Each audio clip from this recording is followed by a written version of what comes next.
Muy buenos días, estudiantes. Ya vamos a entrar el día de hoy a un nuevo propósito. Nos toca valorar, ¿no? Ese medio que hemos estado viendo, la gran diversidad natural, donde cada uno de nosotros nos podemos ir desenvolviendo. Por eso ese es nuestro propósito del de hoy. Valorar el medio natural donde el hombre se pudo adaptar para la supervivencia. Nuestro tema, la biodiversidad. Entonces, desde que el hombre, por ejemplo, llega aquí al territorio peruano, pues hace millones de años, se tuvo que adaptar, ¿no?, a las diferentes condiciones, por ejemplo, con el clima, ¿no?, que era pues un poco inhóspito en aquellos años. Por lo tanto, él siempre necesitó de un espacio geográfico para poder pues organizarse, para poder sobrevivir, para poder continuar su especie y sobre todo, desde épocas muy remotas, el hombre tuvo que aprovechar la naturaleza, tuvo que adaptarse en ella y por supuesto aprender a manejar, ¿no?, todos los elementos que ésta le ofrecía. Por ejemplo, desde la domesticación de las plantas hasta pues con lo que relaciona a las cacerías, por decirlo así. Por lo tanto, siempre ha vivido interrelacionado con la naturaleza. Esta naturaleza, chicos, se llama biodiversidad.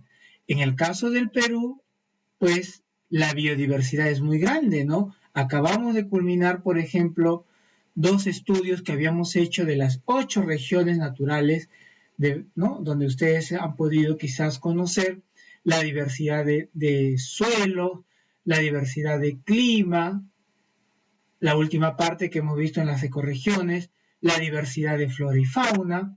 Entonces, todo esto, chicos, se llama biodiversidad, ¿no? Bio, vida, ¿no?, muy variada. Por lo tanto, esa vida muy variada se debe pues a muchos factores, ¿no? Por ejemplo, habíamos visto la cordillera de los Andes.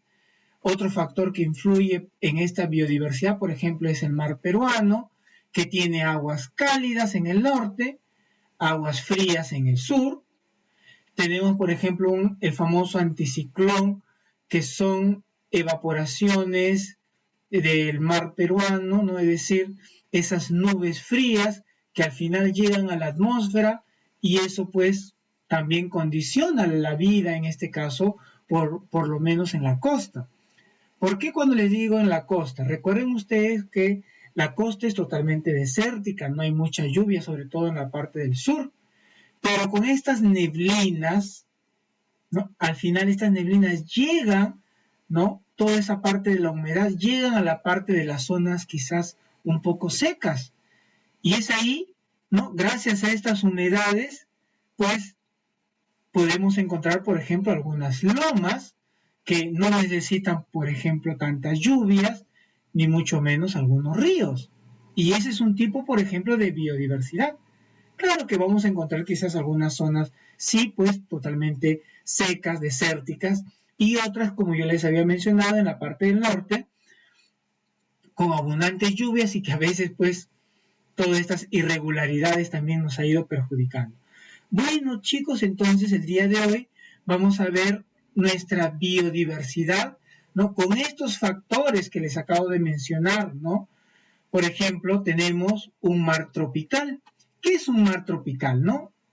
Son mares, pues, de aguas cálidas, ¿no? La famosa corriente del Niño. Que estas aguas, por ejemplo, son tan importantes porque, de alguna manera, ¿no?, llega a la costa norte y provoca justamente algunos cambios climáticos en esa zona. Además, en la parte del mar, pues permite, por ejemplo, la vida de 600 especies de peces. Miren, solamente en la parte del mar. Pero este mar también ha hecho, por ejemplo, que en los departamentos de Tumbes y Piura, que son zonas muy cálidas, pues se desarrolle, por ejemplo, esos famosos manglares, ¿no? Donde también vamos a encontrar un ecosistema muy interesante, ¿no? Entonces, gracias a este mar tropical que está en el norte, 600 especies en ese mar y, por supuesto, pues hablando de una vegetación muy variada. Y recuerden, pues en todo tipo de vegetación también vamos a encontrar mucha fauna, ¿no? Fauna silvestre en este caso.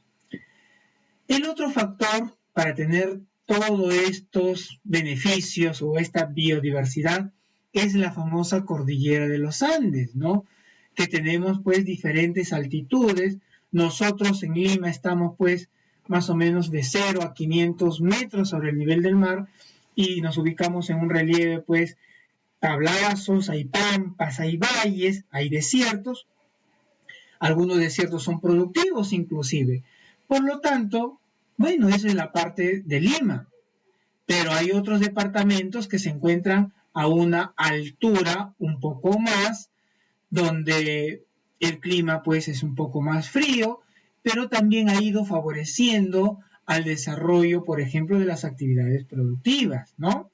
Y si nos vamos a una zona quizás mucho más elevada como la Puna, también, ¿no? En esos lugares, no crean pues donde que hay quizás abundante frío o una altitud extremadamente fría, pues también, ¿no? Hay algunas especies que se han podido adaptar, como lo habíamos visto, ¿no? En la zona de la Puna, el ichu, que son pastos, pues, que abundan en esta zona y que gracias a esta abundancia de estos pastos, tenemos, por ejemplo, a muchos camélidos, ¿no? Es decir, llamas, vicuñas, alpacas, pues, que viven en estas zonas, ¿no? Entonces tenemos el segundo factor que el hombre ha aprovechado. Luego tenemos la parte ya de la cordillera, ¿no? Perpendicular, que hace justamente, ¿no? A pesar de ello, que toda la cordillera se encuentra en una zona de altura, pero en la parte norte, por las aguas cálidas que hay ahí, todas las partes de la atmósfera es un poco caliente, toda esa zona, pues, definitivamente, pues, es un clima diferente. En cambio, en la parte sur, ¿no? Tenemos un clima en la parte de las cordilleras un poco más frías, ¿no? Como por ejemplo en el departamento de El Cusco, la parte sur de Arequipa, Moquegua, incluyendo Tacna, y ahí viene la gran variedad de climas, ¿ya? Pero en este caso estamos mencionando solamente dos, ¿no? Clima cálido en la parte norte y clima frío en la parte sur. Ahora, en cuanto al oriente de la cordillera, es lluvioso. ¿Dónde está el oriente de la cordillera? Es lo que nosotros, chicos, hemos estudiado la selva alta, ¿no? En esa selva alta, ¿no? Hay montañas y es ahí donde se ha podido desarrollar, pues, flora y fauna, ¿no? También lo hemos trabajado. Pero en la parte del occidente, donde nosotros nos encontramos, ¿no? Muy cerca al mar, pues hay muchos lugares que son secos, ¿no? Sobre todo, pues, de la parte después de Lima, ¿no? Hacia la parte sur, encontramos más o menos este tipo de clima desértico, ¿no? Con pocas flora y fauna, sobre todo, pues, a lo largo de la costa sur del Perú.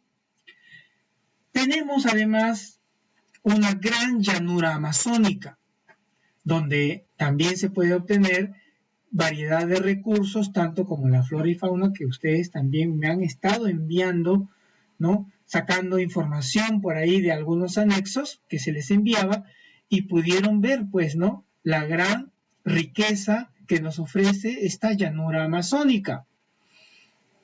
Y para terminar también, ¿no? Acá en la parte, si decimos, la costa peruana, Lima, Ica, es desierto, pero gracias, ¿no? Gracias Dios, no sé. Vemos pues que a pesar que en esas zonas desérticas hay algunos ríos que atraviesan esa zona desértica. ¿De dónde vienen esos ríos? De esa pues cordillera de los Andes, ¿no? Entonces, por ejemplo, si el departamento de Ica decimos que es una zona desértica, sí, efectivamente es una zona desértica, el suelo es quizás un poco infértil, pero hay lugares muy cerca también a ese mismo departamento que tienen ríos, ¿no? Y estos ríos han ido formando algunos valles. Bien, chicos, esta parte nada más ya vamos concluyendo acerca pues de que entiendan ustedes la biodiversidad que el Perú tiene y que nosotros debemos de valorarlo, cuidarlo y sobre todo pues usarlo de manera racional.